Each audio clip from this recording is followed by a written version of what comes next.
Bonjour. Pour comprendre ce qui se passe en Ukraine et qui nous inquiète tous tellement, j'ai choisi de donner la parole aujourd'hui à Erwan Castel, qui vit là-bas, qui est allé là-bas spécialement sur la zone des conflits, en première ligne. Et Erwan a été officier dans l'armée française, spécialisé dans les renseignements militaires. Ensuite, il a été guide en Guyane, puis il est retourné dans sa Bretagne natale, où il lutte pour l'autonomie. Et ça va surprendre beaucoup de gens. En 2015, il a choisi de rejoindre la ligne de front et de se battre en tant que sniper pour défendre les populations du Donbass agressées par l'Ukraine.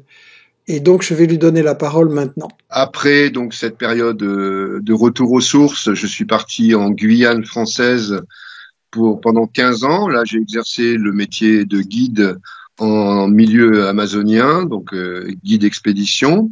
À cette occasion, j'ai pu également rencontrer des communautés traditionnelles, notamment amérindiennes, Bushinengue, Hmong, avec lesquelles donc j'ai accentué ma vision, je dirais, fédéraliste du monde. Et lorsque le Maïdan donc intervient fin 2013 et début 2014, donc tout en continuant à suivre la géopolitique internationale, j'ai tout de suite compris que c'était une révolution qui n'était pas tout à fait populaire et spontanée, mais plutôt un coup d'État organisé par les officines occidentales. Donc après les massacres de Odessa, après le bombardement donc le 2 avril 2014, excusez-moi, ensuite le bombardement et l'attaque sur Mariupol, le bombardement de Donetsk, celui de Lugansk. Donc j'ai pris la décision de rejoindre Donetsk pour témoigner, pour apporter physiquement mon soutien à cette région attaquée d'une manière ignominieuse. Et ma décision a été d'autant plus motivée que en Occident, j'ai été absolument choqué par le traitement médiatique qui a été fait de cette guerre immonde au cœur de l'Europe, puisque dès 2014, soit c'était l'omerta, on n'en parlait pas, et quand rarement les médias occidentaux en parlaient, ben, c'était déjà dans un Russian bashing hallucinant et qui aujourd'hui a atteint un paroxysme que je ne pensais pas pouvoir vivre. Donc, on parlait de la situation là-bas sur place. Et donc, comment ça se passe au niveau de la situation là où vous êtes maintenant? Bah, déjà, il faut. Bon, j'ai omis, j'ai omis la politesse minimale de vous remercier, Michel Collomb, de m'offrir cette interview. C'est tellement rare et j'en suis tout à fait honoré. Donc pour la situation, en fait, il faut différencier deux choses. D'une part, la situation en Ukraine proprement dite, avec les opérations militaires russes qui sont en cours depuis une semaine maintenant, et la situation dans le Donbass. Oui, je voulais parler dans la région. Si vous voulez bien, on va passer une ou deux petites vidéos que vous m'avez envoyées en préparant cette émission. Et notamment ici, on a une image avec des bombardements.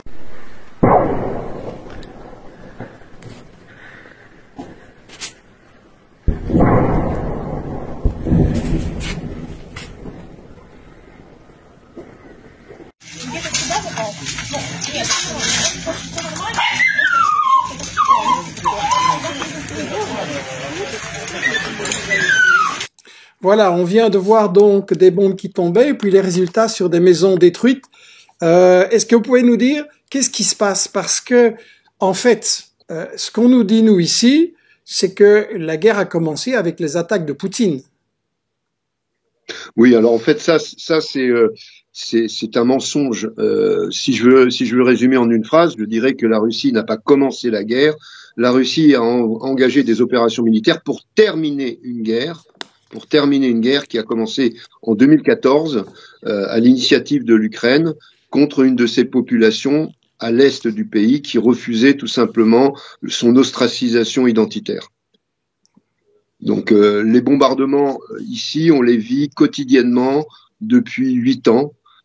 c'est difficile à expliquer parce que les gens ont du mal à imaginer, peut-être mieux aujourd'hui avec la guerre en Ukraine, mais on a eu une très forte crise militaire en 2014 avec vraiment une espèce de guerre de mouvement qui s'est répandue un peu partout dans le combat. 2014, pour que ceux qui ne connaissent pas bien l'histoire de l'Ukraine nous suivent, c'est le moment où un coup d'État a été organisé à Kiev, a renversé le président qui était élu, avec les États-Unis qui ont provoqué des violences en s'appuyant sur des groupes nazis et ont donc installé un nouveau régime à Kiev, et c'est à partir de ce moment-là que ça a dégénéré.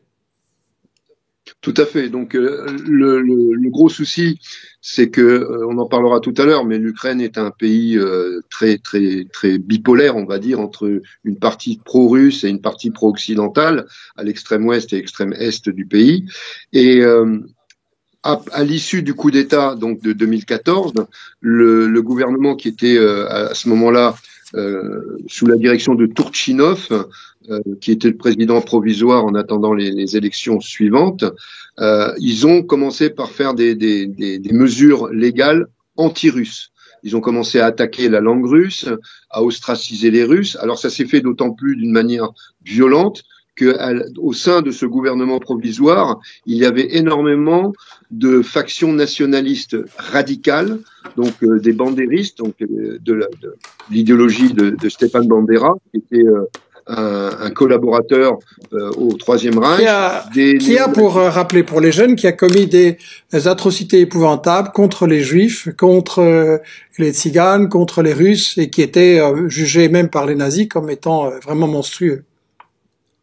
Oui, il a même réussi à horrifier les autorités du Troisième Reich parce qu'il était complètement décomplexé.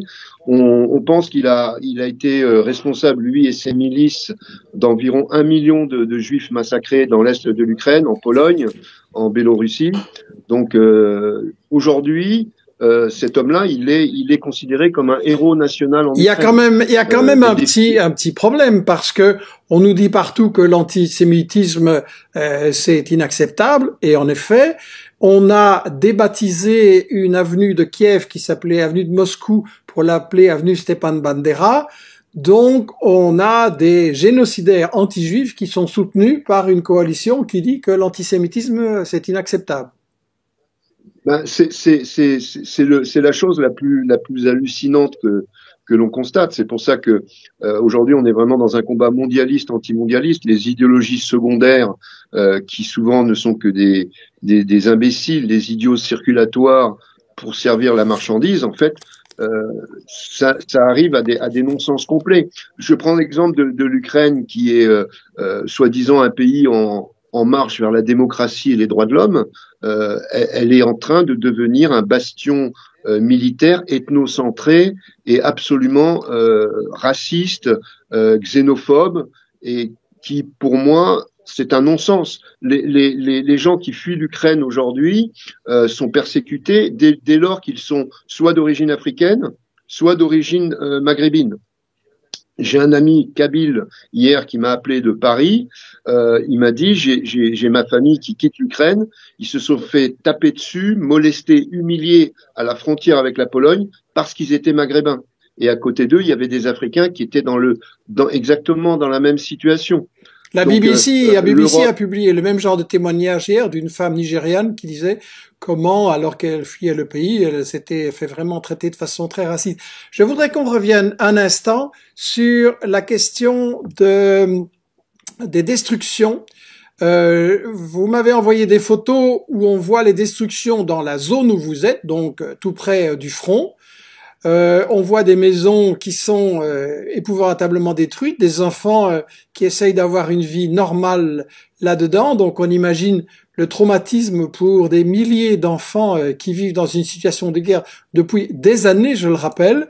Et les vieux aussi, je montre les photos que vous m'avez envoyées.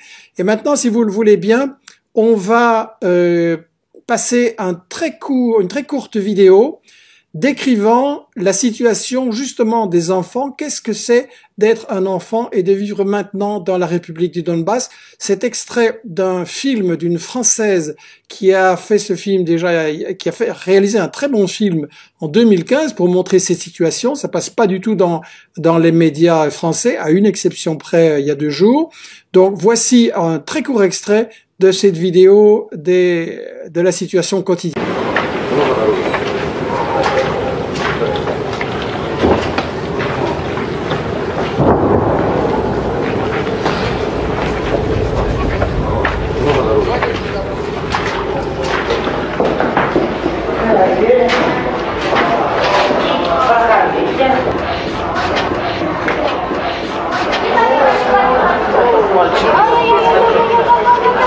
Французский журналист приехал специально, чтобы снять и показать всему миру, что здесь творится. Потому что там никто не знает и не верит, что у нас такое творится. Покажем. Именно она, мы ж, поймите, те, кто приезжает и кого мы приводим, они показывают все. Мы покажем. Понимаете? Верьте нам, конечно. Сколько времени вы живете здесь? 7 месяцев. Не штрусятся. Сегодня грады пошли, он всех закилепало. Это те, вот, которые с лета, они ж тут же и находятся, семьи. И теперь же уже и не выедешь. Поуезжали, поприезжали опять, а куда? Эти маленькие дети все лето солнце не любят, потому что солнца нет. Voilà. Donc, on a vu dans cette vidéo la situation quotidienne, les enfants dans les caves. Et tout de suite, Erwan, je vais passer à un extrait justement du film de Anne-Laure Bonnel qui montre ce que le président de l'époque, Porochenko, disait dans sa campagne électorale. C'est très très court et après je vous demande votre avis là-dessus. Тому що у нас робота буде, у них немає. У нас пенсії будуть, у них немає. У нас піклування під дітей, під людей, під пенсіонерів, під дітей буде, у них немає. У нас діти підуть до школи, до дитячих садків, у них вони будуть сидіти в підвалах, бо вони нічого не вміють робити. І так, і саме так ми виграємо цю війну. Voilà, un passage absolument effrayant. Il dit délibérément que l'attitude de Kiev, c'est d'envoyer les enfants dans des caves et qu'on leur fait la guerre. Qu'est-ce que vous en pensez? Nous, on dit ici que c'est la Russie qui est un peu raciste, ou etc., et que Kiev, c'est la démocratie. Qu'est-ce que vous en pensez? Moi, je peux vous apporter mon point de vue, déjà un témoignage de terrain.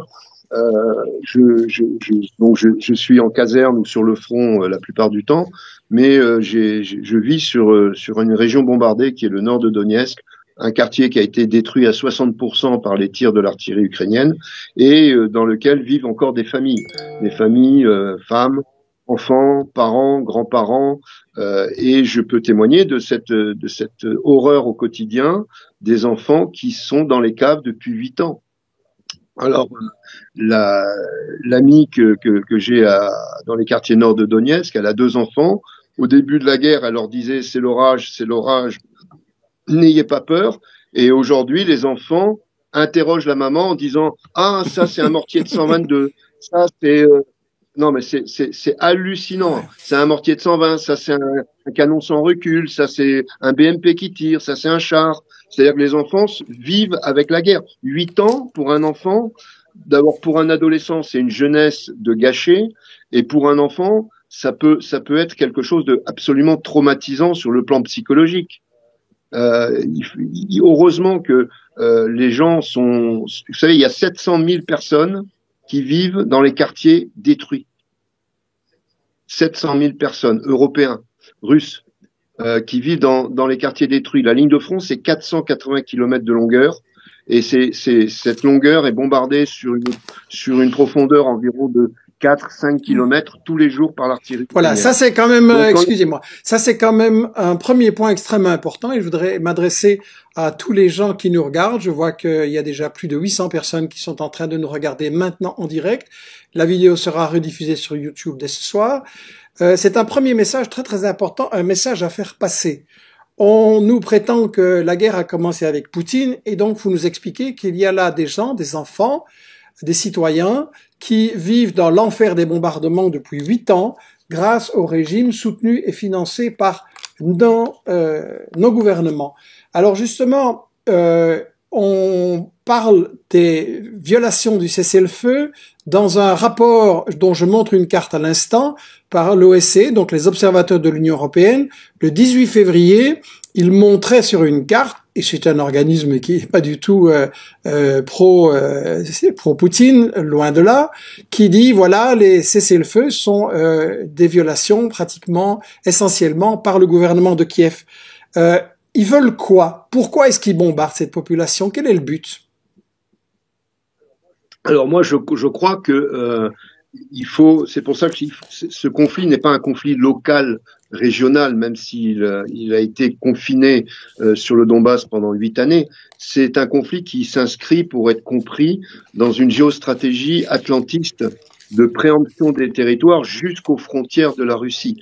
Là, on est vraiment dans la réactivation violente, en fait, d'une stratégie, c'est la stratégie du containment qui a été mise en place dès le XVIIIe siècle pour encercler la Russie, l'asphyxier d'un point de vue économique et la menacer sur le plan militaire.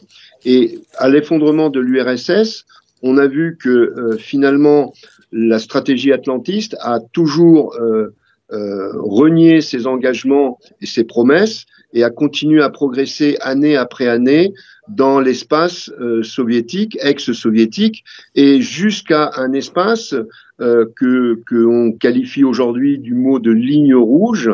Et en fait, la population du Donbass, elle est prise au piège dans cette stratégie, c'est-à-dire que les Occidentaux ont voulu créer dans le Donbass une plaie purulente pour amener la Russie finalement à réagir.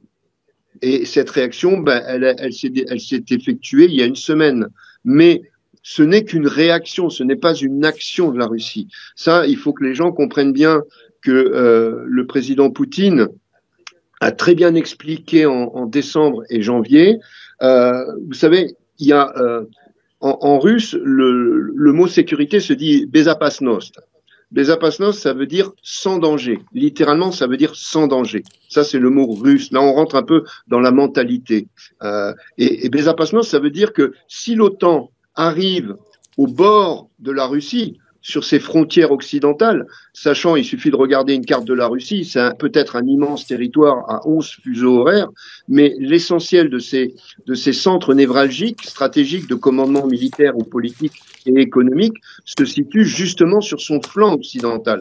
On n'a pas un pays avec le cœur qui est au centre de l'espace.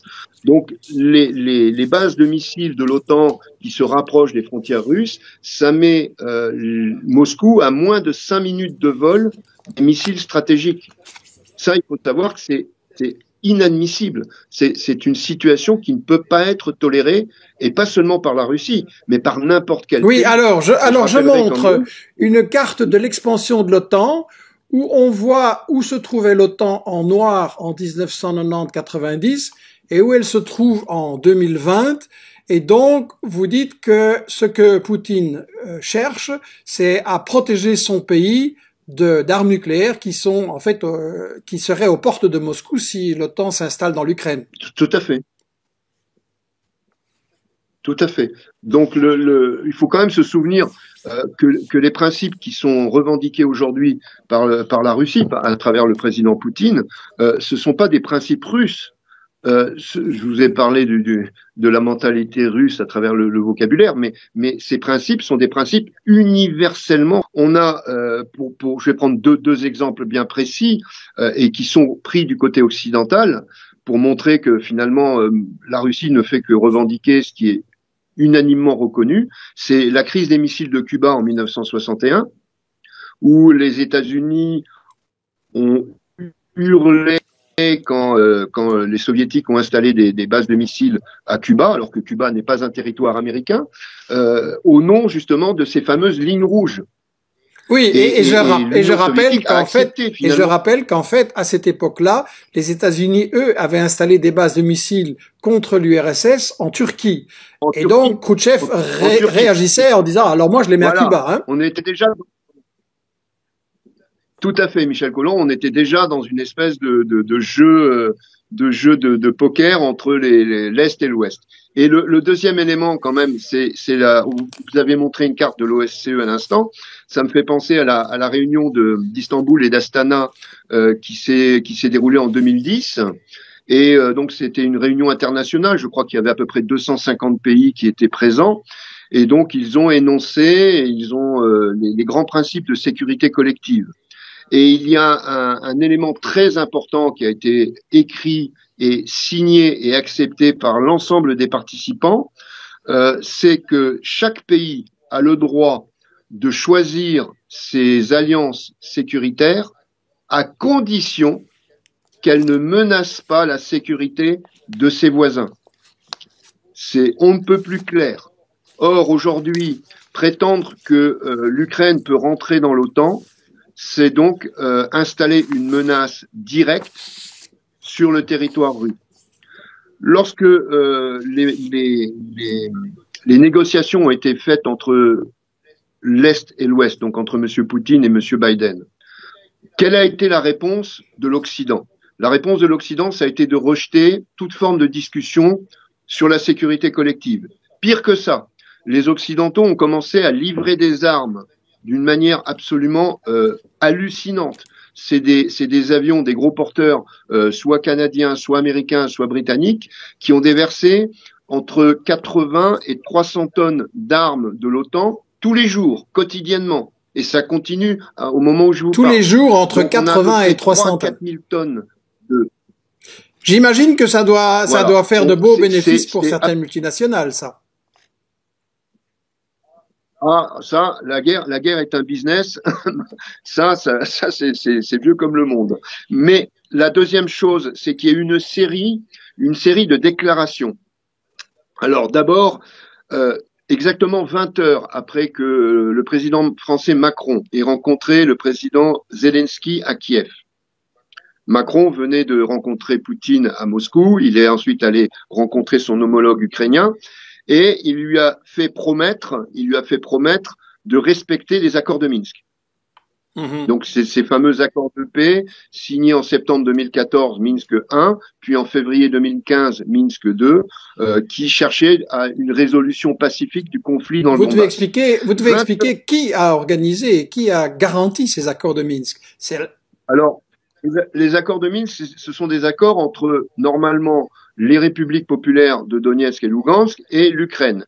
Et on a un certain nombre de pays qui se portent garants de ces accords de Minsk, à savoir la Russie, l'Allemagne, la France et l'OSCE, qui n'est pas un pays mais une organisation internationale. Donc on a des garants qui sont chargés depuis 2014 en théorie d'observer et d'accompagner la résolution pacifique du conflit. Sauf que, en réalité, vous venez de le citer, Michel Collomb, l'OSCE a constaté en mettant ses observateurs sur le terrain, je rappelle que les observateurs sur le terrain jusqu'à cette année, c'était 600 observateurs répartis de chaque côté de la ligne de front et présents H24 tous les jours de la semaine, toutes les semaines du mois et tous les mois de l'année.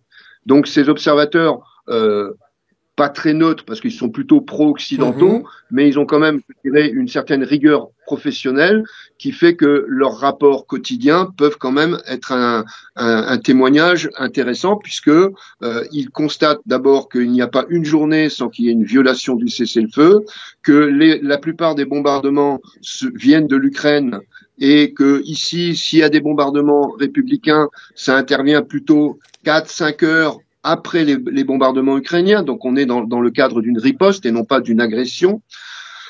Qu'est-ce qu'il y aurait à dire aussi sur les rapports de l'OSCE? Ah oui, alors l'OSCE, c'est énorme ça, parce que pendant 8 ans, vous savez, dans les médias mensonges, ce qui est extraordinaire, c'est que la rhétorique occidentale, elle n'a pas peur du ridicule. Pendant 8 ans, les Occidentaux nous ont asséné que l'armée russe était présente dans le Donbass, qu'elle avait envahi, qu'elle prenait en otage la population du Donbass. Or, depuis 8 ans, dans leur rapport quotidien, pas un seul observateur de l'OSCE n'a constaté la présence d'une unité de combat russe dans le Donbass. Ça, c'est quelque chose d'énorme. Les grands patrons de l'OSCE, de la mission Ukraine de l'OSCE, au moment de partir, quand ils faisaient leur débriefing, ils disaient non, on n'a rien vu d'unité russe présente dans le Donbass. Et aujourd'hui, les mêmes médias occidentaux qui nous disaient que les Russes avaient envahi le Donbass nous disent l'armée russe est arrivée dans le Donbass. Donc ils dénoncent eux-mêmes leurs mensonges d'hier. Et puis peut-être que demain, ils vont dénoncer leurs mensonges d'aujourd'hui. On est dans une hystérie incohérente, irrationnelle et je dirais même débile. Donc les gens, en fait, ils ont j'ai un peu perdu le fil de ma conversation. Mais c'est pas grave. Moi, je voulais justement en profiter pour vous demander, il y a sur la ligne de front là-bas, il y a l'armée gouvernementale de Kiev, mais il y a aussi, selon les informations que j'ai eues, des bataillons nazis, Azov et autres, et on montre notamment ici un drapeau de ces nazis ukrainiens. Est-ce que eux ont joué un rôle dans justement les provocations et le martyre infligé à cette population? Alors bien sûr, les radicaux nationalistes, parmi lesquels on trouve des bandéristes, des néo-nazis, convaincus et revendiqués, heureusement, c'est pas la majorité de l'armée ukrainienne, mais c'est une minorité très influente. Et surtout, c'est une minorité de soldats politiques dont les chefs ont infecté en quelque sorte les rouages du pouvoir. Donc ils sont très influents, il y a un lobby radical nationaliste et sur le terrain, ils ont, je dirais, une certaine autonomie d'action parce que justement, ils sont protégés au niveau du commandement militaire et politique. Les médias européens nous disent que c'est des marginaux, qu'on exagère. Alors, j'essaye toujours de me placer entre les deux propagandes. Ils sont effectivement minoritaires, mais ils sont une minorité agissante et très influente. Alors, quand je dis minoritaire, c'est pas 10 clampins perdus dans une tranchée. Hein. C'est quand même des milliers, voire des dizaines de milliers de combattants. Hein. Donc, on n'est pas sur une minorité anecdotique. Non, c'est pas du tout ça. Il y a des régiments complets qui revendiquent avec des symboles issus du Troisième Reich, comme le régiment Azov qui aujourd'hui est encerclé à Mariupol. On a des bataillons, le bataillon Donbass. On a des bataillons spéciaux et on a aussi des organisations comme l'organisation DUK. Donc DUK, c'est les volontaires ukrainiens pour le Donbass. Qui aujourd'hui sont sous le commandement d'un certain Dimitri Yarosh, qui a fait beaucoup parler de lui pendant 8 ans et qui bizarrement a disparu là depuis une semaine. Peut-être est-il mort sous un bombardement russe, je ne sais pas, mais en tout cas, il n'apparaît plus. Donc Dimitri Yarosh, on l'appelait le petit Führer de l'Ukraine. C'était vraiment quelqu'un qui avait une revendication idéologique nazie et qui avait été très actif sur le Maïdan. Il avait été un peu le coordinateur des groupes paramilitaires qui ont fait basculer le Maïdan vers le coup d'État. Dimitri Yarosh ensuite est venu se battre sur le front du Donbass. À côté, il y avait son camarade idéologique politique Bilitsky qui avait donc créé le bataillon spécial Azov, qui est devenu régiment depuis. Et donc, on avait un certain nombre de bataillons complètement autonomes qui étaient financés par des oligarques et qui venaient dans le Donbass, en fait, en drainant avec eux des nationalistes néo-nazis venant de France, de Belgique, d'Allemagne, de Suède, etc. Donc ça a été une espèce d'embryon de brigade internationale fasciste pour le Donbass, laquelle d'ailleurs dynamique est en train de se recréer. Il y a une dynamique actuellement avec la guerre qui a réexplosé en Ukraine depuis une semaine. On voit que des mouvements nationalistes radicaux et franchement néo-nazis recrutent et essayent d'envoyer avec une forte médiatisation des volontaires pour l'armée ukrainienne. Oui, j'ai lu des informations là-dessus. J'ai lu des informations là-dessus qu'effectivement des fascistes européens s'y rendaient. D'autres personnes aussi, plus progressistes, qui sont, je pense, très influencées par la propagande qu'on nous donne. Donc, les nazis en question, est-ce que ils ont joué un rôle dans des crimes qui ont été commis à Odessa, à Mariupol et dans d'autres villes, pas seulement au Donbass? Bien sûr. Alors, il faut savoir que, par exemple, à Odessa, la maison des syndicats, donc c'était en fait à Odessa, c'était donc le 2 mai 2014, on avait une manifestation anti-Maïdan qui se déroulait dans les rues d'Odessa et qui a été contrée par une manifestation pro-Maïdan. Donc, la police était présente.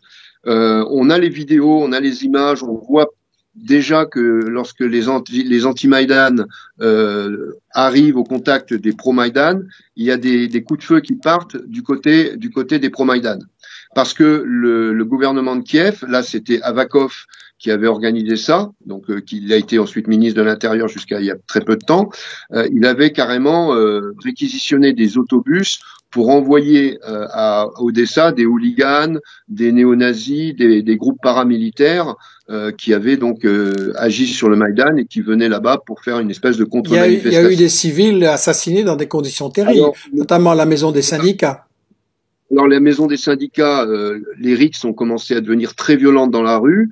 Donc, les manifestants qui étaient fédéralistes, c'était des manifestants fédéralistes à l'époque, ils se sont réfugiés dans la maison des syndicats, qui a été entièrement sous les yeux de la police, complètement indifférente, la police. Ils ont attaqué au cocktail Molotov, la maison a brûlé, et dans les décombres, on a trouvé une cinquantaine de victimes qui a été entièrement brûlée. Il y a eu plus de 200 blessés. Il y a eu un nombre très impressionnant de disparus. Et il faut savoir que 8 ans après ce massacre, il y a encore des manifestants qui avaient été arrêtés à l'époque, des manifestants fédéralistes qui sont toujours en prison en Ukraine. Donc là, ça a été, on va appeler le mot pogrom, hein, parce que voilà, c'est le massacre d'une population sur le plan idéologique et identitaire. Donc après, il y a eu l'attaque. Donc là, les néo-nazis sont partie prenante, mais agissante et responsable du massacre d'Odessa. Ensuite, il y a eu l'attaque sur Mariupol. Donc le 9 mai, donc quelques jours après Odessa, le 9 mai 2014, l'attaque sur Mariupol est faite justement par le bataillon spécial Azov. Donc tous les 9 mai en Russie, en Occident, c'est le 8 mai qu'on célèbre la fin de la Deuxième Guerre mondiale. En Russie, c'est le 9 mai. Donc tous les 9 mai en Russie, dans le monde russe, il y a des grandes manifestations patriotiques avec des milliers de gens qui descendent dans la rue. Et ce jour-là, à Odessa, donc le bataillon spécial Azov a attaqué avec des blindés, des véhicules de combat d'infanterie. Ils ont attaqué donc la population d'Odessa qui célébrait le 9 mai 45. Et il y a eu à ce moment-là une centaine de tués, et également beaucoup de blessés, des disparus. Et depuis cette époque-là, depuis ce 9 mai 2014, Azov est resté dans Odessa. Ils ont fait d'Odessa une espèce de bastion symbolique. Et aujourd'hui, ils se battent comme des enragés contre la ville qui est encerclée par les Russes et les républicains. Donc les nationalistes ensuite ont été impliqués dans énormément de crimes de guerre. Donc certains étaient tellement horribles que même le régime de Kiev a été obligé d'instituer des enquêtes judiciaires et des condamnations pour certains de ces nationalistes. Je pense notamment au bataillon Tornado qui agissaient sur le front de Lugansk. Alors eux, c'était je vole, je viole, je tue et je brûle. Donc ils ont fait ça plusieurs fois sur des victimes, des femmes, des enfants, sur le front de Lugansk. C'était tellement, en plus, ces imbéciles, c'est pour vous montrer quand même le niveau de psychopathie de ces gens-là, c'est qu'ils se filmaient en train de faire leurs crimes. Ah oui. Donc on a des preuves, on a des preuves de ça. Voilà. Il y avait des preuves tangibles. Il y a eu énormément de gens qui ont été horrifiés, même à Kiev, de la sauvagerie de ces gens-là. Et donc, le bataillon Tornado a été dissous et il y a eu à peu près une dizaine ou une quinzaine d'officiers et de responsables qui ont été condamnés. Alors, ils ont été condamnés, ça a été surtout pour calmer le jeu. Donc, c'était pour dire, ok, on est allé trop loin, là, il y a eu vraiment des crimes de guerre, on condamne. Mais il n'y a pas eu que 15 soldats de Tornado qui ont été coupables de crimes de guerre. On a montré l'exemple pour calmer les Occidentaux, parce que il y avait quand même côté occidental des gens qui se posaient des questions aussi, hein, qui demandaient à Kiev, mais c'est qui ces mecs-là avec les symboles nazis, qu'est-ce qu'ils font, pourquoi ils sont intégrés dans l'armée ukrainienne et tout ça. Donc on rappelle, en fait, on rappelle qu'actuellement les États-Unis financent toujours le bataillon Azov, non? Alors, le bataillon Azov, alors aujourd'hui, le régiment Azov est intégré dans l'organigramme de l'armée ukrainienne. Donc, il reçoit effectivement, comme toute l'armée ukrainienne, des financements occidentaux, les impôts de l'Union européenne, les armes des États-Unis, de la Grande-Bretagne, etc. Donc, ce sont des gens qui aujourd'hui sont fondus dans la masse, mais dont les responsables politiques se retrouvent jusqu'au plus haut sommet de l'état-major. Dimitri Yarosh est conseiller spécial du chef d'état-major de l'armée ukrainienne. Donc il est assis, je dirais, à la droite du père quelque part. Donc ce sont des néo-nazis convaincus qui sont complètement psychopathes. Ce sont des gens qui en 2014 disaient il faut lancer une bombe atomique sur le Donbass pour régler le sort des russophones. Ça c'est Timoshenko qui dit ça. Timoshenko disait ça au téléphone à une responsable de l'Union européenne. Donc on a finalement une schizophrénie totale en côté ukrainien. Pourquoi? Alors eux, ils invoquent systématiquement l'histoire, donc ils vont parler de la famine, de l'entre-deux-guerres, ils vont parler donc ils ont pas de réalité en fait dans leur conviction. Ils vont chercher très loin. C'est comme si nous on commençait à haïr les Anglais parce qu'ils ont brûlé Jeanne d'Arc. Donc voilà, ce sont des gens, ils vivent dans le passé. Ils sont nostalgiques des grands rassemblements, des marches au flambeau, ce sont des réactionnaires et surtout des idiots utiles. Et là, l'Occident, il faudrait que la population occidentale se pose des questions. On défend des valeurs, soi-disant des valeurs occidentales, qui sont les droits de l'homme, l'égalité, etc., etc. Et qu'est-ce qu'on fait en Syrie?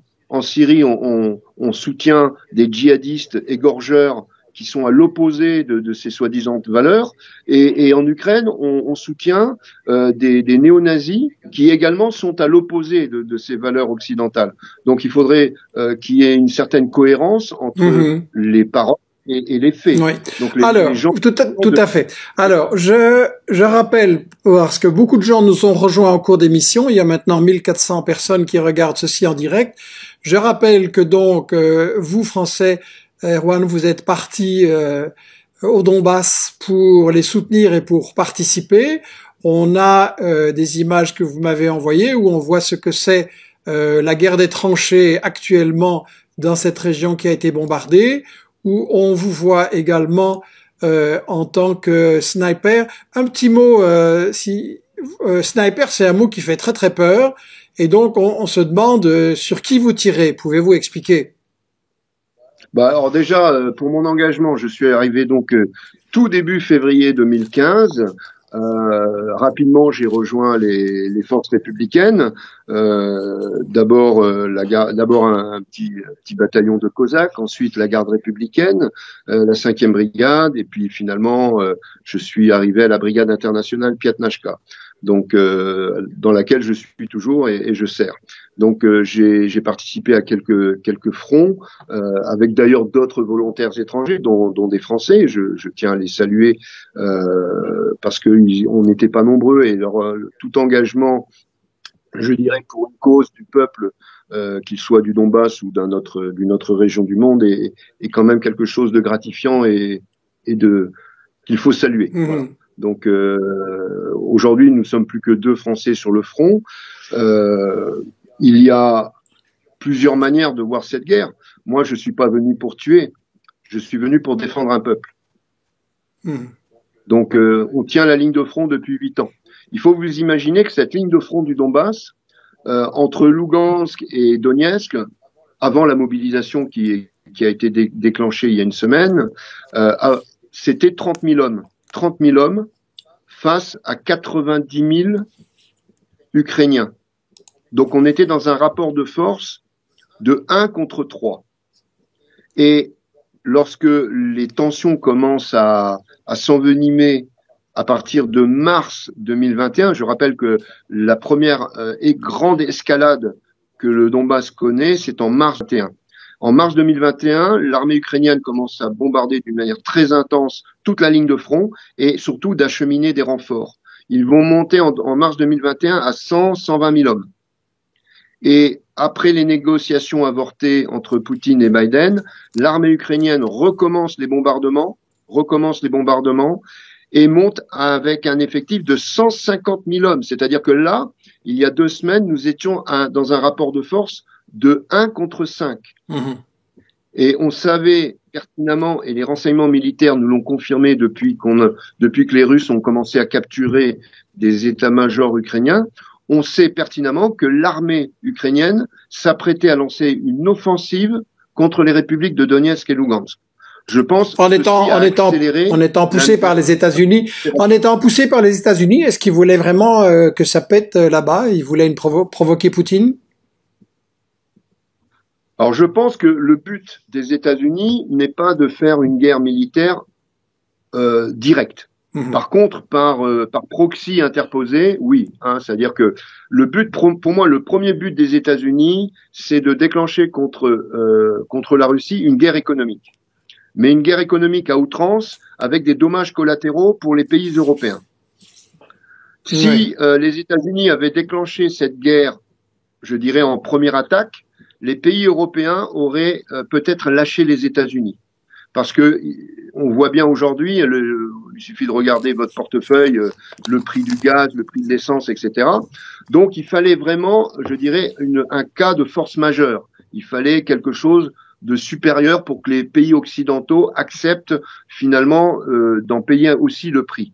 Oui, donc je signale à nos auditeurs que cette question de géostratégie a été analysée dans un précédent Michel Midi sur la guerre du gaz et pour la domination mondiale, en expliquant qu'effectivement, de la part de différents stratèges des États-Unis, Brzezinski, Friedman, etc., c'est une guerre contre la Russie, certes, mais c'est aussi, et peut-être encore plus, une guerre contre l'Allemagne pour l'empêcher d'être le partenaire économique et énergétique de la Russie.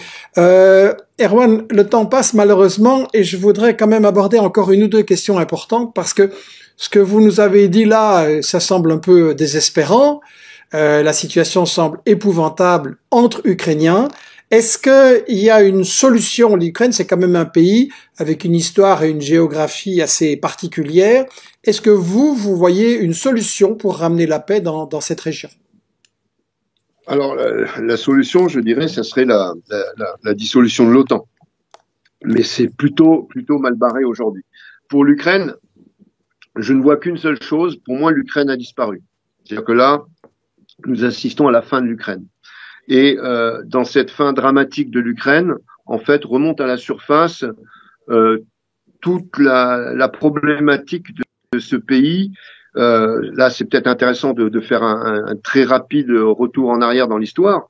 L'identité ukrainienne existe, bien sûr, l'identité ukrainienne existe, je ne la nie pas, mais l'État ukrainien, il faut faire la différence entre les identités et les États, bien sûr. L'État ukrainien n'existe que parce que l'Union soviétique l'a créé. Je rappelle que l'État ukrainien, c'est d'abord une création en 1921, la République socialiste soviétique. Avant, on avait un territoire qui était réparti à travers les empires. Donc, il y avait l'Empire russe d'un côté, qui avait la Novorossia. Il y avait ensuite l'Empire austro-hongrois. Donc, c'était une région très dissolue à travers les empires. En 1921, donc l'Union soviétique va créer la République socialiste d'Ukraine. Ça, c'est une chose. Première erreur pour moi, parce que je trouve que jouer avec les frontières sans tenir compte des réalités des peuples et des identités du terrain, pour moi, c'est une erreur. Donc, première erreur, c'est que dans cette création, l'Union soviétique va raccrocher le Donbass, la région de Kharkov, à l'Ukraine. Pourquoi? Parce que l'Ukraine avait besoin d'un potentiel industriel. C'était une région agricole plutôt retardée, plutôt à la traite. C'était une volonté de rééquilibrer un peu l'économie, etc. Voilà, il fallait économiquement donner à l'Ukraine un potentiel industriel. Donc, Lénine décide de mettre le Donbass en Ukraine. Après, on va avoir bien sûr la poussée militaire de Staline en 1939, qui va mettre toute la région de Lvov en Ukraine, qui va même récupérer des territoires de Roumanie, la Bucovine, la Transcarpathie, etc. Tout ça, ça va être raccroché d'une manière arbitraire dans la République socialiste d'Ukraine. Enfin, on a la décision toujours arbitraire de Khrouchtchev en 1954 qui va dire on met la Crimée en Ukraine. Donc ça fait qu'on avait un pays complètement déjà identitairement disloqué. Tant que toutes ces régions étaient, je dirais, sous la direction de l'Union soviétique, ça se passait bien. Et puis depuis 1991, on voit finalement les nuances devenir des forces d'opposition et des divergences jusqu'à se faire la guerre entre elles. Donc on a la même chose que dans les pays coloniaux, hein. C'est-à-dire que le colon arrive, il pose ses frontières, et le jour où il s'en va, il laisse les frontières en place avec un trône unique au milieu. Et donc les pays les ethnies qui avaient été amalgamées du temps de la colonisation, se retrouvent de nouveau dans des situations conflictuelles. Donc ce qui s'est passé en Ukraine aujourd'hui est en train de s'achever. C'est-à-dire que l'image d'un pays unifié, d'un État unifié, en fait, est complètement dissolue dans sa réalité. Excusez-moi, est-ce que pour vous, il y avait ou il y a une solution avec un genre de fédéralisme, c'est-à-dire beaucoup d'autonomie? Bien sûr. Alors le fédéralisme, lorsqu'en 1991, les experts ukrainiens, les experts soviétiques discutent et préparent et organisent l'indépendance de l'Ukraine, toutes les conclusions des réunions de travail qui sont faites à l'époque, toutes les conclusions de ces réunions, c'est le meilleur système viable pour l'Ukraine, c'est la fédéralisation. La fédéralisation, c'est ce qu'ont demandé les anti-Maïdan lorsqu'ils ont vu leur langue attaquée, leur identité attaquée en 2014. Ils ont demandé la fédéralisation. Donc, qui permet un respect des minorités, mais ça, Kiev et l'Occident ne l'ont pas voulu. Ils ont refusé parce que c'était finalement jeter l'éponge sur la stratégie anti-russe. On aurait commencé à collaborer, on aurait commencé à avoir des concessions sur des identités russes, avec des relations privilégiées plutôt à l'est qu'à l'ouest, etc. Donc on a vraiment une politique de très dure, infantile, à la fois dure et infantile, de l'Occident face à la Russie. Donc ils ont refusé systématiquement de reconnaître les identités, les lignes sécuritaires, la volonté des peuples. Donc, et dans un mensonge permanent. Vous savez, quand j'entends dire les journalistes occidentaux dire quand ils veulent parler de la crise en Ukraine, ils commencent avec la Crimée. Ils disent oui, en 2014, Poutine il a pris la Crimée. Alors déjà, double mensonge, parce que la crise en Ukraine a commencé sur le Maïdan. La Crimée n'est que la conséquence du coup d'État du Maïdan. Ensuite, Poutine n'a pas pris la Crimée. La Crimée a réalisé un référendum. À 97%, la population de Crimée a dit on veut revenir en Russie. Et là, j'ouvre une parenthèse très importante qu'il faut savoir pour défendre la vérité, c'est que ce référendum de 2014, c'est le 3e référendum de Crimée. C'est le 3e référendum de Crimée. Depuis 1991, la Crimée a fait 2 autres référendums avant. Premier référendum pour demander l'autonomie. Deuxième référendum, donc ça c'était en 94, je crois. Deuxième référendum pour demander une constitution. La péninsule de Crimée a obtenu non seulement une grande autonomie, mais un parlement, une constitution et un droit au référendum. Okay. Donc ça vient des gens de là-bas et c'est pas Poutine qui a organisé tout ça. Je m'excuse, Erwan, le temps passe et j'ai encore 2-3 questions très importantes que je voudrais vous poser. Une première, c'est maintenant évidemment tout le monde se demande comment ça va tourner. Comment la situation évolue sur le plan militaire et comment est-ce que vous m'avez envoyé des cartes que je montre et une carte générale de l'Ukraine. Comment ça va évoluer, vous pensez? Alors déjà sur le plan militaire, les opérations militaires menées par la Russie et ici par les milices républicaines avec l'appui-feu des forces russes, sans lesquels on ne pourrait pas passer à l'offensive vu la disproportion des effectifs. Vous m'entendez? Oui, très bien. D'accord, parce que j'ai plus d'image. Donc en fait, les opérations militaires russes vont aboutir, c'est-à-dire que la Russie va gagner militairement cette guerre parce que bon voilà, elle a l'intelligence stratégique, la tactique, la reconnaissance du terrain et surtout la force. Donc les gens disent, j'entends des gens dire en Occident, les Russes ils connaissent des revers militaires importants, ils peuvent plus avancer, voire même certains disent ça y est, ils reculent. C'est absolument faux. D'abord, c'est une guerre moderne. Il faut savoir que l'Europe n'a pas vécu de guerre moderne comme ça depuis 80 ans. Hein, donc, c'est quand même quelque chose d'épouvantable qui se déroule aujourd'hui au cœur de l'Europe. C'est une guerre moderne violente avec deux peuples slaves. Il faut pas oublier que pendant la Deuxième Guerre mondiale, les Russes ont laissé sur le terrain 20 millions de personnes quand même. Ce qui vous montre quand même la ténacité, le courage et le sacrifice de ce peuple russe. Or, les Ukrainiens, c'est un peuple slave. Donc, imaginez que de chaque côté du front aujourd'hui, on ait un peu les mêmes mentalités au combat. Donc, ça veut dire que effectivement, il va y avoir des pertes des deux côtés, il va y avoir des combats acharnés des deux côtés. Mais bon, la supériorité russe technique et numérique va faire que Moscou va gagner. Donc ça, c'est une évidence. Il faut pas tomber dans les caricatures propagandistes. Les uns disent que les Russes sont en train de reculer et les autres disent qu'ils font une promenade de santé. C'est une guerre atroce. C'est une guerre avec d'énormes combats meurtriers. C'est une guerre qui va durer assez longtemps. Bon, bien qu'étant une blitzkrieg quand même historiquement unique au monde, puisque les Russes ont quand même réussi à pénétrer sur plus de 2000 kilomètres de front. L'Ukraine, qui, je le rappelle, est le plus grand pays d'Europe, avec une armée conséquente, qui a été très fortement modernisée, équipée et normalisée depuis 8 ans. Donc on a 300 000 hommes ukrainiens qui sont aujourd'hui opposés peut-être à une force équivalente de forces russes, mais qui a créé, si vous montrez la carte, je pense que c'est très visible, des axes de pénétration du nord, donc dans la région de Kiev, à l'ouest dans la région de Kharkov, au sud-est, à l'est, pardon, dans la région de Kharkov, au sud-est, au niveau du Donbass, et au sud, à partir de la Crimée. Donc là, on voit cette espèce de fer à cheval des opérations militaires russes qui a réussi à rentrer dans le Donbass, qui a réussi à rentrer en Ukraine au nord, au sud et à l'est, et qui progressivement... Là, je vous entends très bien. Et on vous voit très bien. Il y a mon image qui est bloquée, mais c'est pas grave. L'important c'est vous, et on vous voit, on vous entend parfaitement. D'accord. Et donc ce qui va se passer, c'est que les forces russes ont privilégié la vitesse. Ils ont privilégié la vitesse. Donc, quand il y a des fortes résistances, comme à Kharkov, par exemple, Tchernigov ou au sud, Mariupol, qu'est-ce qu'ils font? Ils encerclent les villes.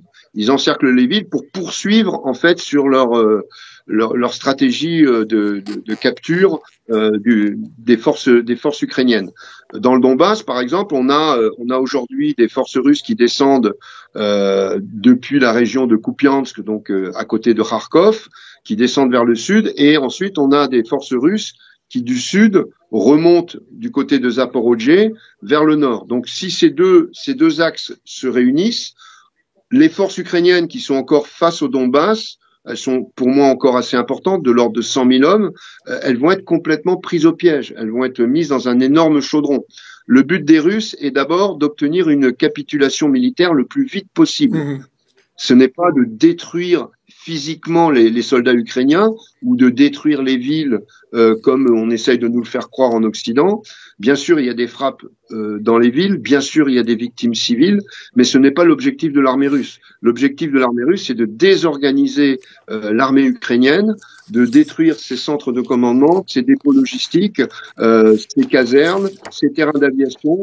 C'est vraiment de l'éparpiller et de la réduire dans une force de combat et une durée de combat la plus petite possible. Alors justement, vous avez évoqué l'information qui est donnée sur la guerre dans les médias occidentaux.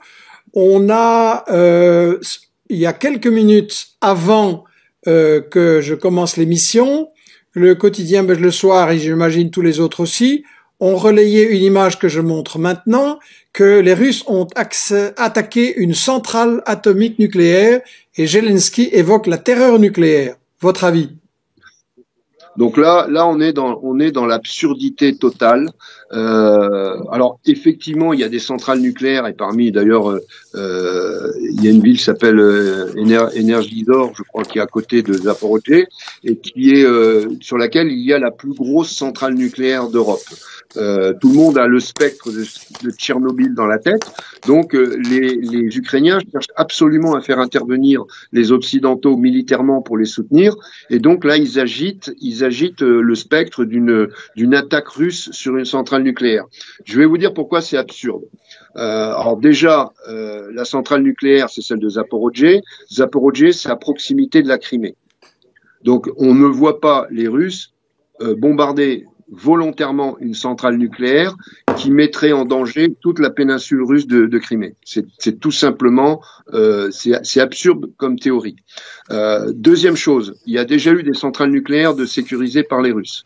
Et ils l'ont fait justement sans frappe d'artillerie, ils l'ont fait sans frappe aérienne, ils sont arrivés en prenant beaucoup de risques militaires, ils sont arrivés par le sol avec des unités d'infanterie pour justement éviter qu'il y ait aucun dommage collatéral sur les infrastructures de centrale nucléaire. Donc ça, c'est la réalité du terrain.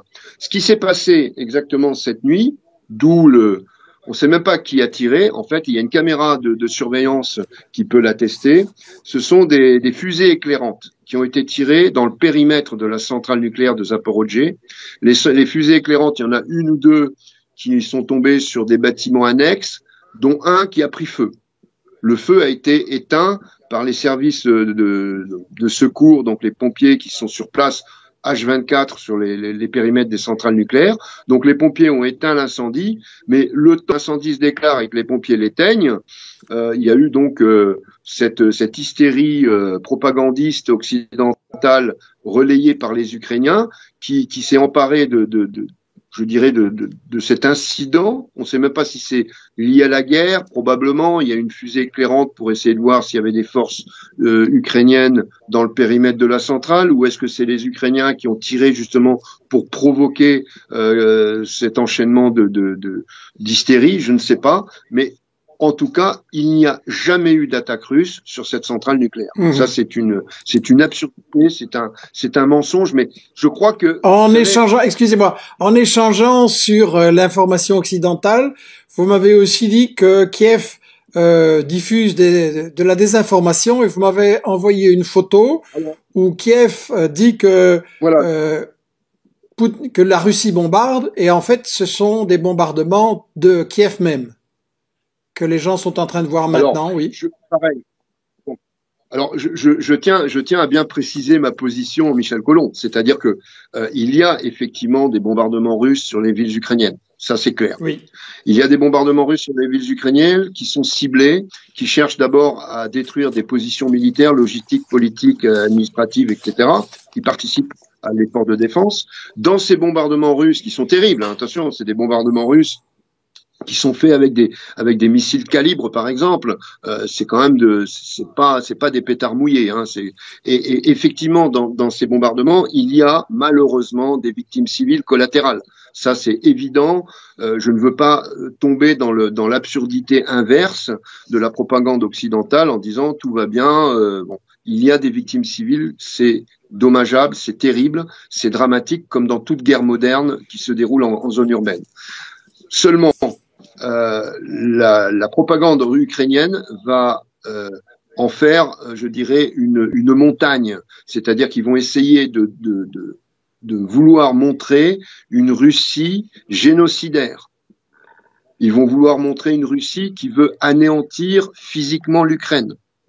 Et pour cela, ils sont prêts à tout, y compris de prendre des images de leur propre opération spéciale antiterroriste dans le Donbass. Ils changent la date, voire même avec Photoshop, ils mettent un V ou un Z, hein, ce sont les marquages des unités russes actuelles, pour dire, regardez ce qui se passe. Or, et donc l'image qu'on voit là maintenant n'est donc pas une image actuelle, c'est une image de 2017. Voilà, c'est une image de 2017 ou 2019, je ne sais plus. 17, oui, 17. Voilà, c'est le bombardement, enfin c'est même pas le bombardement, c'est l'explosion d'un dépôt de munitions dans le nord de l'Ukraine et qui aujourd'hui est repris, la vidéo est reprise par les médias ukrainiens pour dire regardez ce que fait l'armée russe, parce qu'effectivement quand un dépôt de munitions explose, ça fait quelque chose de monstrueux. Je veux dire, c'est pas là on a plusieurs missiles, plusieurs dizaines de missiles actuels qui explosent d'un seul coup. Donc sur le plan émotionnel, c'est une image terrible. Donc ils reprennent cette image pour essayer d'influencer l'émotion et l'effroi au niveau des populations occidentales. La guerre de l'information. Pour espérer un miracle, c'est-à-dire une réaction militaire. Mais les Ukrainiens n'ont pas compris que l'Occident n'interviendra pas militairement, à part leur distribuer des armes et des munitions. L'Occident veut juste mener une guerre économique à outrance. Quand je dis l'Occident, c'est Washington surtout. Les Occidentaux européens, eux, ils vont faire partie des dommages collatéraux. Mais donc, ils veulent une guerre économique, et pour cette guerre économique, ils ont forcé la Russie à réagir. Pardon. Au prix de quelques milliers peut-être de soldats ukrainiens qui vont mourir. Mais ça, qui disait à propos de l'Irak, 500 000 enfants irakiens tués, ça en valait la peine. Alors pour bloquer économiquement ou tenter de bloquer économiquement la Russie, quelques milliers de soldats ukrainiens, je pense que pour Washington, ça en vaut la peine. Donc on est vraiment sur une guerre amorale menée par l'Occident, et la Russie, elle est obligée aujourd'hui de réagir parce qu'elle n'a pas le choix, et elle est obligée de réagir d'une manière radicale parce que sinon c'était les missiles de l'OTAN qui venaient à ses frontières. Je rappelle pour cela que le président Zelensky au sommet de Munich, à la dernière réunion de Munich, il a dit publiquement l'Ukraine va se doter de l'arme nucléaire. Donc quand il dit l'Ukraine rentre dans l'OTAN, l'Ukraine va se doter de l'arme nucléaire, quand il dit l'Ukraine ne respectera jamais les accords de Minsk, c'est-à-dire le dialogue avec les républiques de Donetsk et Lugansk, l'amnistie, l'installation d'un statut spécial avec modification de la constitution ukrainienne, tout ça, l'Ukraine, sur commande des États-Unis, parce que Zelensky, c'était un comédien il y a 3 ans, humoriste. Aujourd'hui, c'est un clown dramatique. Il ne fait qu'obéir à la feuille de route et au script que lui donne Washington. Erwan, excusez-moi, je suis obligé de vous demander. Il y a actuellement en France, en Belgique, beaucoup de russophobie, on doit dire, beaucoup de haine en l'égard des Russes, aussi ceux qui vivent ici.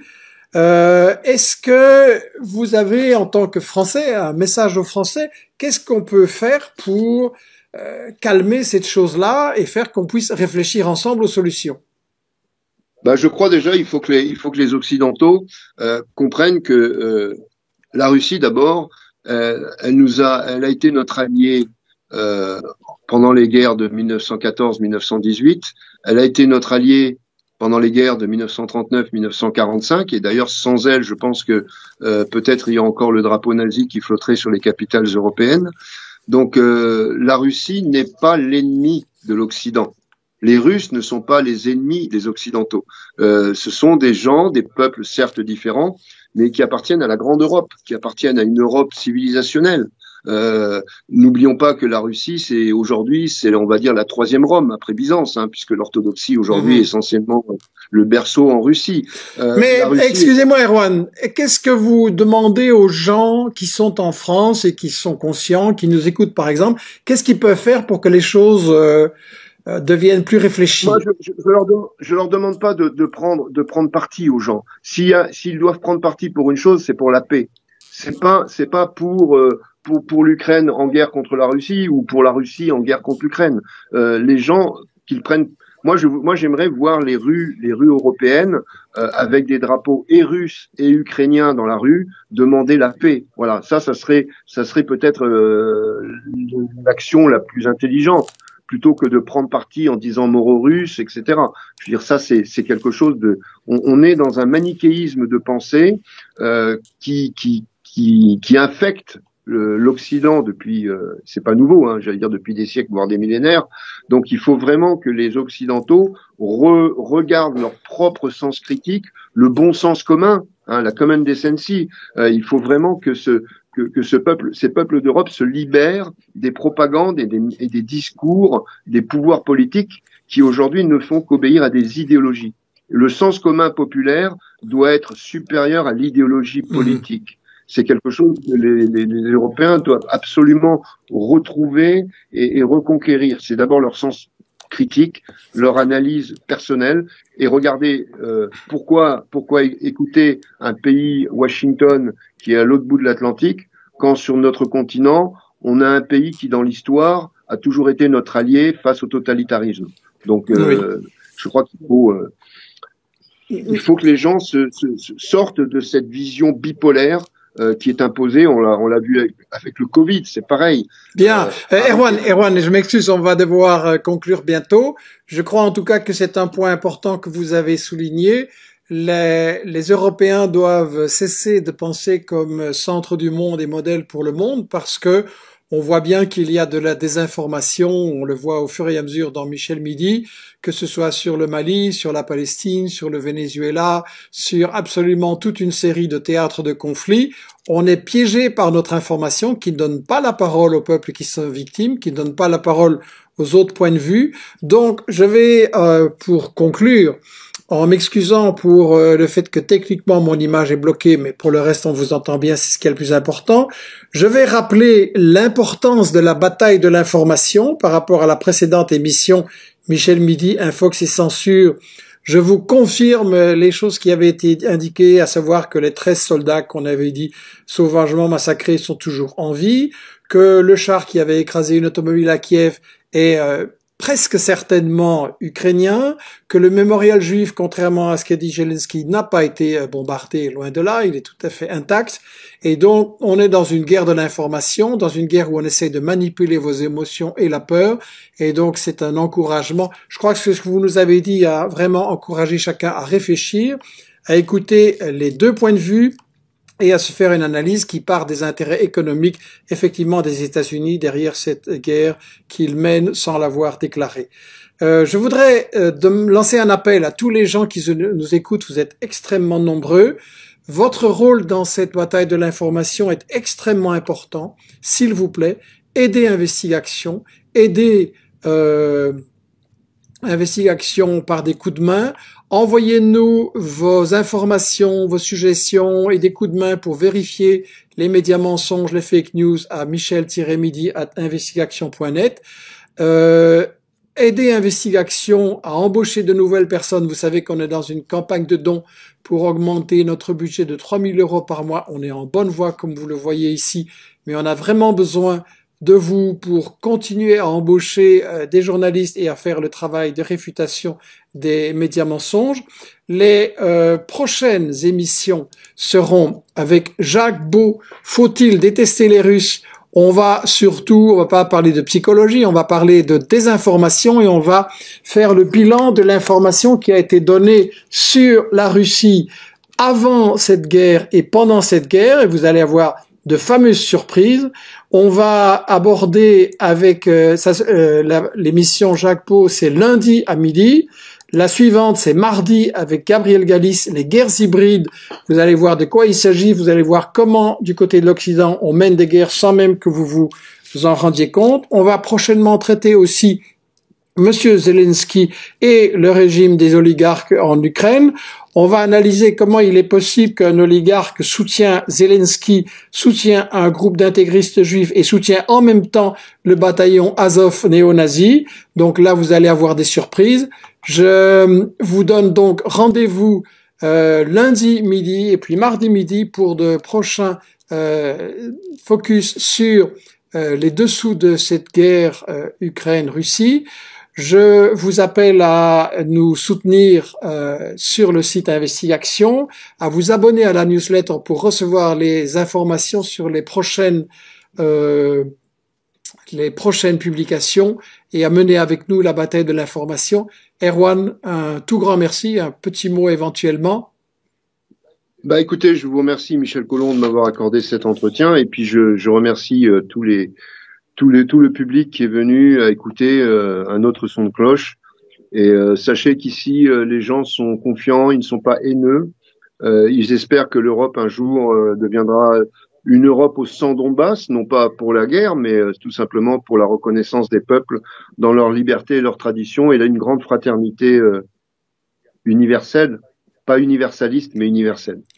Merci, merci beaucoup Erwan, merci pour ce message d'espoir dans une période aussi dure. À bientôt. Merci beaucoup. À bientôt. À bientôt.